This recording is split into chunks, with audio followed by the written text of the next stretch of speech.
I have Senator Ted Cruz from Texas here with me. I'm Vince Colonnese for the Daily Caller. Senator, thanks for taking some time out of your day.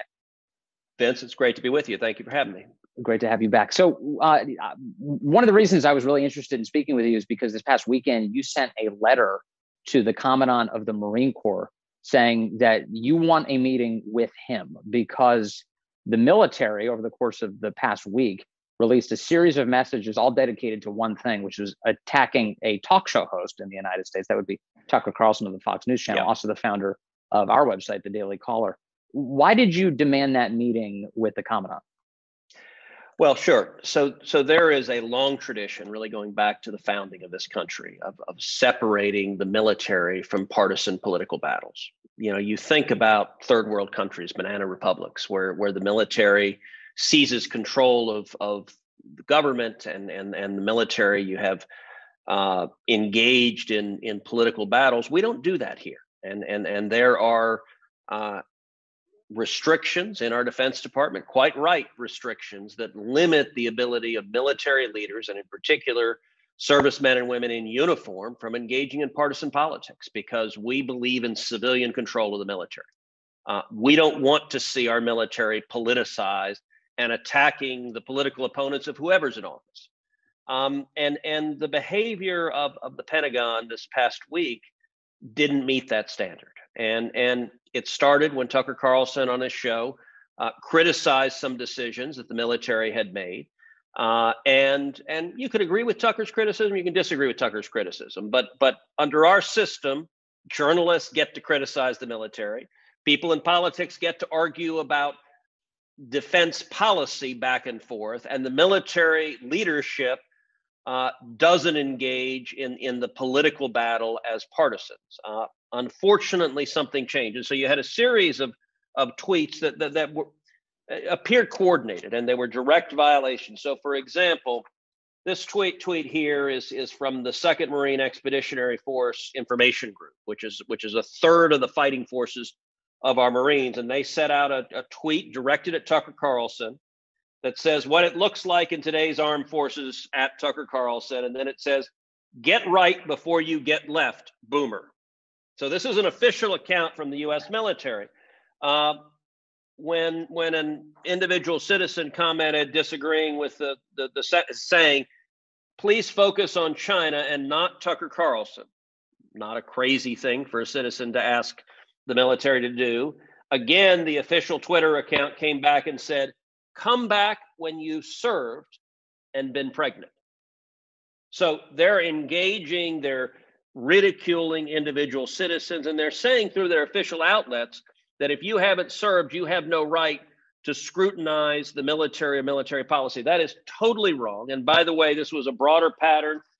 Here is another video that was done of the command senior enlisted leader at the U.S. Space Command, who sent out a video of himself in uniform responding directly to Tucker Carlson. That is something that is simply not done and not permissible in the military. By the way, the Pentagon got involved in this from the very top. This is a press statement put out by the Pentagon that says, "Press Secretary smites Fox host that dissed diversity in the U.S. military." Now, the last I checked, the official outlet of the Pentagon shouldn't be smiting anyone unless they are terrorists or our enemies who are trying to destroy us. And so this was, I think, a really unfortunate example of the Biden administration trying to politicize the military. And so I sent a letter to the Secretary of Defense going through these examples, pointing out that they were plainly wrong, that they were plainly unacceptable, and asking for an in-person meeting with the Commandant of the Marine Corps to ask what's going on here and how can we stop it. And what have you heard? Anything?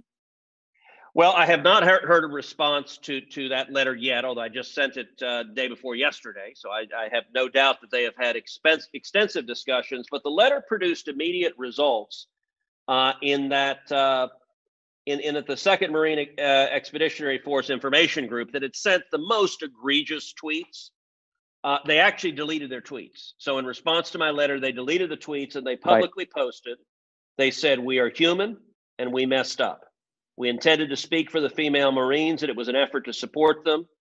They're a crucial part of our core, and we need them to know that. We will adjust fire and ensure utmost professionalism in our tweets. And then they did a follow-up. Our intentions were misinterpreted, and we're working to move forward from this mistake. And so I was grateful that they corrected the mistake, but I still think it's valuable to speak with the senior brass about making sure this doesn't happen again, that they shouldn't be used to engage in partisan disputes. So anybody who watched Tucker Carlson's segment last week in good faith saw that the message of the segment was that the American military seems to have a lack of priorities going on. And I feel like the aftermath of that monologue and then subsequently how the Defense Department broadly treated him sort of all confirmed everything that he had laid out, which is that China seems to be obsessed with making its forces more lethal. And meanwhile, our American military is now somewhat focused on internet slams and sort of embarrassing, statements that sound like something that you would include in BuzzFeed and not in Pentagon press releases.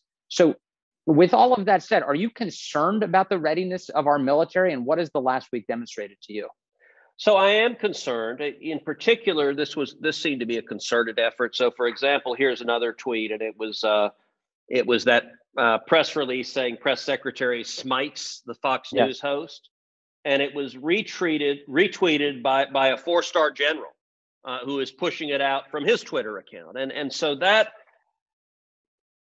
certainly suggests the wrong priorities. If the priorities are battling to dunk on Fox News or Republicans or anyone who is criticizing something about the military, that is time and energy. Actually, the citizen who commented, focus on China and not Tucker Carlson, that's really good advice. Look, China is the single greatest geopolitical threat facing the United States for the next century. And one problem we saw during the Obama administration that I hope we don't see during the Biden administration is the military being used to really fight domestic culture wars, to engage in social experimentation, to push all sorts of priorities that have nothing to do with defending this nation and our warfighters being in the best position with training and equipment to defeat our enemies. That should be the role of the military, not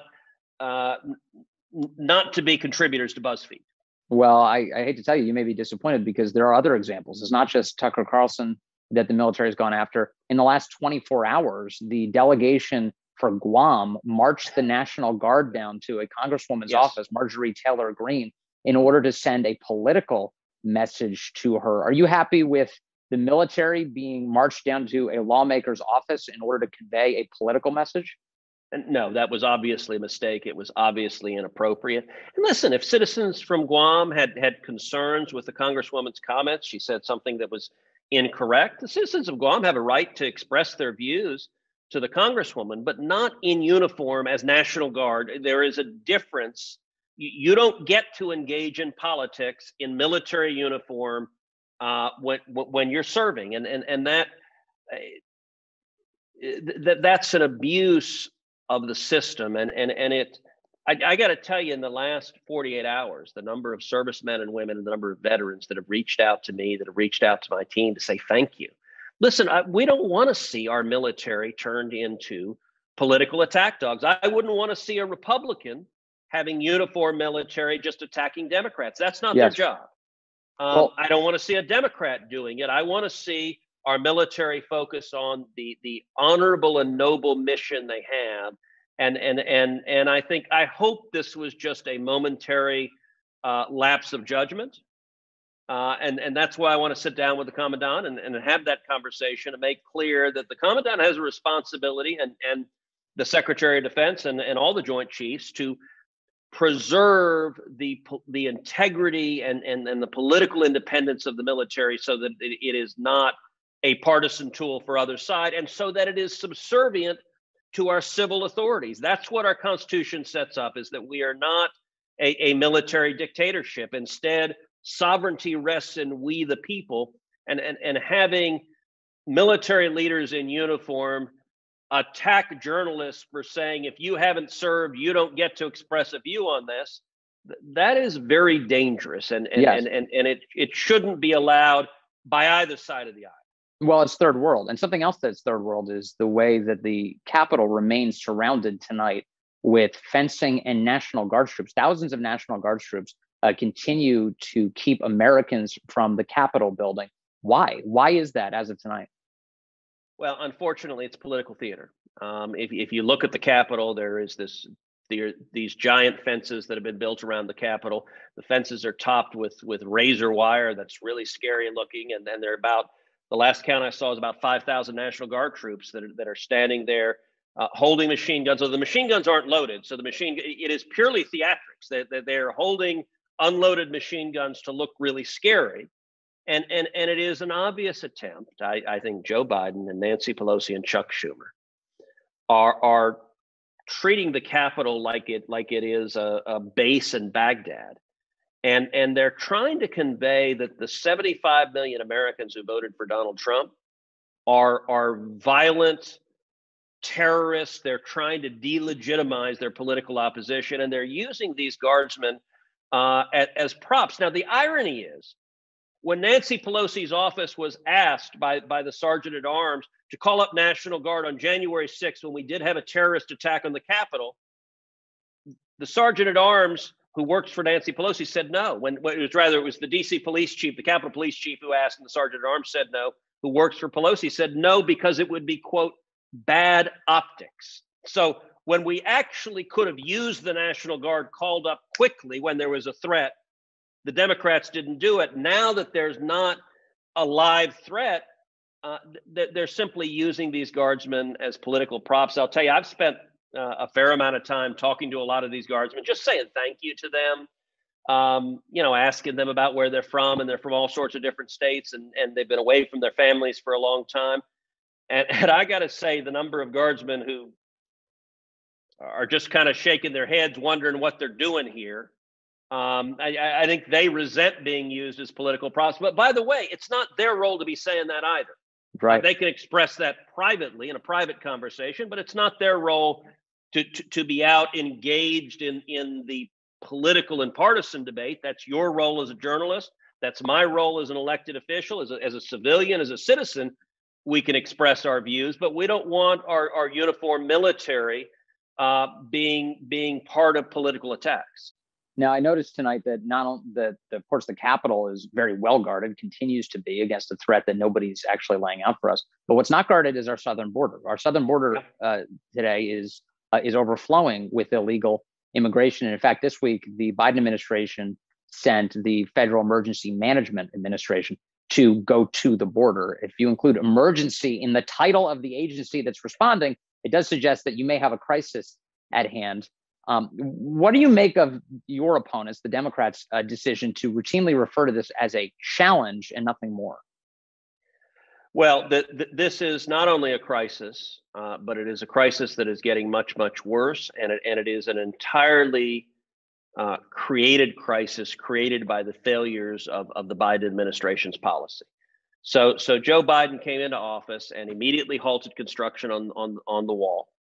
And issued an order that unaccompanied children would no longer be deported; they would be allowed to stay. That ended the Remain in Mexico policy. So in the previous administration, we negotiated with Mexico that migrants coming from Central America who crossed through Mexico and were crossing into this country, if they had an asylum claim, they would remain in Mexico while that claim was being processed. It was a significant foreign policy victory. It had enormous success lowering the volume of traffic illegally across the border. Joe Biden administration just threw that in the trash and said, let them in. And I'll point out what they're doing now. We're seeing a significant increase in illegal crossings. In particular, we're seeing a significant increase in unaccompanied minors and children. And it is because the Biden administration has said, if a kid gets here, the kid gets to stay. The kid gets amnesty. And that every time, whether Barack Obama did that or Joe Biden did that, we see a massive increase in unaccompanied minors. And yeah, listen, I've spent a lot of time down at the border. I've visited detention facilities. I've visited, for 4 years under President Trump, we heard nonstop on the press, kids in cages. Yes. Well, those cages were built by Barack Obama. They were built by Barack Obama because of the crisis in unaccompanied kids that he prompted by declaring amnesty. And Joe Biden is now building more cages because we're seeing another surge of kids. And I'll tell you, those kids are being brought in by human traffickers. Nobody who's compassionate wants to see a little boy or little girl in the custody of a human trafficker, many of whom abuse those children, physically abuse them, sexually abuse those children. It is horrifically inhumane what is happening right now. And the Biden administration caused it and refuses even to admit it's going on. And let me give you just one other aspect that is Right. particularly indefensible. So they're releasing significant numbers of those people who are here illegally into the communities. The rate of testing positive for COVID among those they're releasing in Harlingen in Texas is 7 times greater than the rate in the US population. So they are deliberately increasing the risk of exacerbating this pandemic because of their political agenda to have open borders, because they believe that helps elect more Democrats. It is indefensible, and I think it's really extreme. If you know you're releasing foreign nationals who cross the border illegally into the United States who are infected with COVID into a population you're supposed to be protecting, like Texas, your state, does not Texas have a claim against the federal government that they've been harmed? Should Attorney General Ken Paxton be filing suit against the federal government this evening for the impact that this is having on Texas? You know, I have no doubt the Texas Attorney General is looking at that and researching legal theories. As a general matter, it has proven very difficult to hold the federal government accountable for its failed immigration policies, that the impediments to those lawsuits succeeding are pretty significant. Right. But I can tell you, I'm hearing from a lot of Texans who are very upset. They're moving thousands of illegal immigrants into the convention center in Dallas. They're standing up another detention center in Midland, Texas. And the Obama administration doesn't care what the people of Texas think. They're just, this is the result of their failures. And by the way, they could end it immediately. So the Biden administration returned to the policies of catch and release, that when you catch someone here illegally, you let them go and just say, well, if you promise to come back for your court date, that'll be good. And then very few of them come back. Okay, so they could end catch and release again. They could return to the Remain in Mexico policy, and that would significantly, and they could end the waiver from the COVID policies not to release people who are potentially at risk from COVID, but their politics trumps common sense or reasonable policies for protecting Americans. Okay, so I'm glad you mentioned politics. Let's get into the politics of this, because I'm struggling to understand what the politics of this are, because surveys of the population make it really clear that nobody likes a completely open border. Nobody likes an out of control immigration system. If you survey Latinos of all kinds, they constantly have preferences for legal immigration, not illegal immigration. So whose political interests does it serve to have such an out of control border? I mean, this seems like a very predictable thing. A lot of people projecting that this would happen during the campaign. Yeah. Why is this happening? Why is Biden going along with this? What does it mean for the midterms? Yeah, look, just this week, the new Secretary of Homeland Security put out a statement where he said the level of illegal immigration is the highest it's been in 20 years. And we're just a couple of months into the Biden administration. I mean, that says something about the spectacular failure. You're right. It was eminently predictable. I think the political and partisan justification is twofold. Number one, I think congressional Democrats have made a decision that the more illegal immigration there is, particularly the more amnesty, the more you make illegal immigrant citizens, the more they'll vote for Democrats. And, there's an old joke that illegal immigrant is no longer the politically correct term. Now it is undocumented Democrat. That's the games they're playing, is they want to take the 12 million people who are here illegally and turn them into 12 million voters to elect Democrats forever. And it's about power. Do you believe the 12 million number? Do you believe that number? Not necessarily. I mean, the 11 and 12 million are the estimates you hear, but I've heard estimates as high as 20 or 30 million. And there are 30 million would be 10% of our country's population.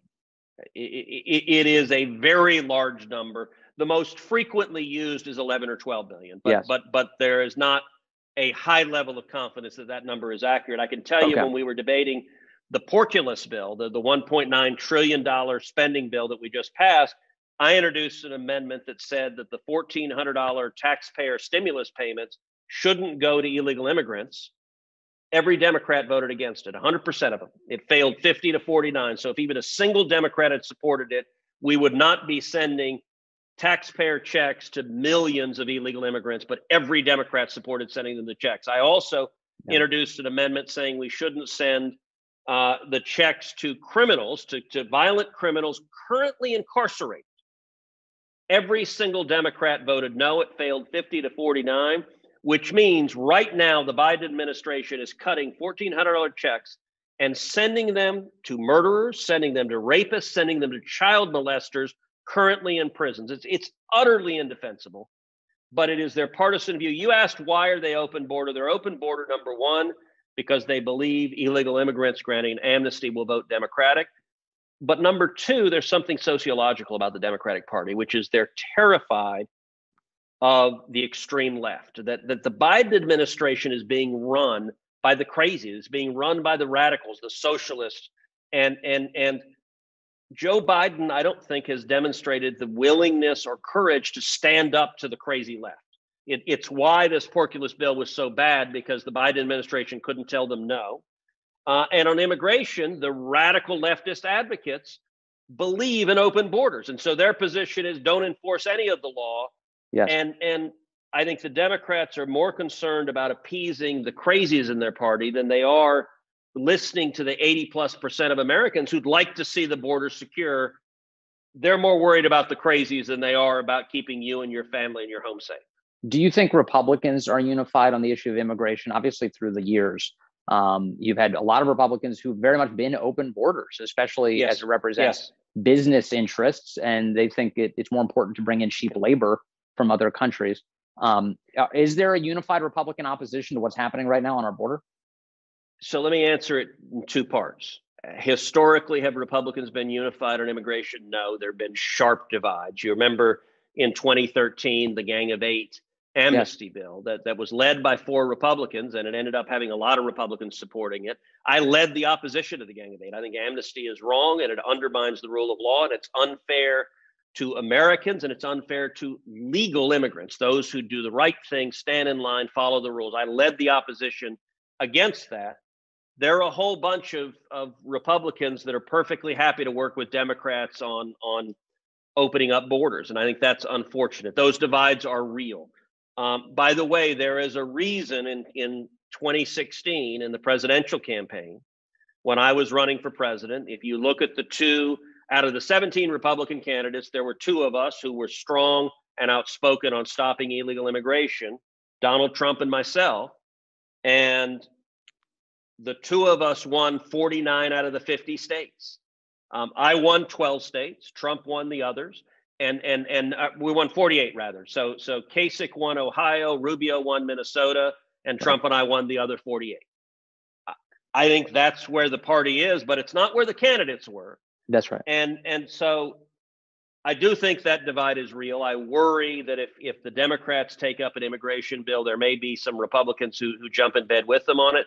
That being said, I do think Republicans are united right now in being horrified at what's happening at the border. Like what Biden is doing is so indefensible. That no Republicans are defending them. That there are Republicans who will say, okay, if you secure the border somewhat, then we should grant amnesty to everyone. And those Republicans, I think, are wrong.